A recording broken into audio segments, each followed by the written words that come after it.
तळोदा वळण रस्त्यावर साळींदर मृतावस्थेत आढळले. वाहनाची धडक की बिबट्याचा हल्ला शोधाचा विषय.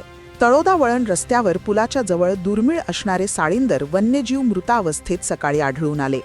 या पुलावर डावीकडे ठिकठिकाणी साळींदरचे काटे पडले असून पुलाच्या बाजूला साधारण 1 ते 1.5 फूट वाढलेले हे साळींदर मृतावस्थेत दिसल्याने सकाळी फिरायला जाणाऱ्या नागरिकांनी त्याला प्रथम पाहिले.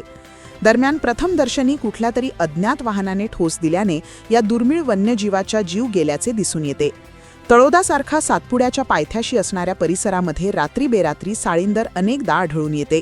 एकाच बाजूला काटे पडल्याने शंकेला जागा.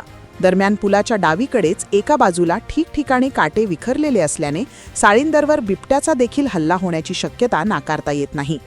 कारण या भागात नेहमी बिबट्याचा वावर असतो. तसेच पुलाच्या संरक्षण कथड्याच्या बाजूने ठिकठिकाणी काटे पडल्याने वाहनचालक कथड्याचे इतके जवळून आपले वाहन नेणार नाही. त्यामुळे या पुलाच्या परिसरात बिबट्या अनेकदा दिसत असल्याने बिबट्याने हल्ला करून साळींदरला ठार मारले का असा देखील प्रश्न उपस्थित होतो. साळींदर हा हायस्ट्रिक्स इंडिका शास्त्रीय नाव असलेला भारतीय वन्यजीव संरक्षण कायद्यांतर्गत संरक्षित सस्तन प्राणी आहे. हे प्रामुख्याने शाकाहारी, निशाचर आणि बिळात राहणारे प्राणी असून त्यांच्या अंगावरील काटे हे केरोटीनपासून बनलेले केस असतात. ब्युरो रिपोर्ट, आपला खबऱ्या.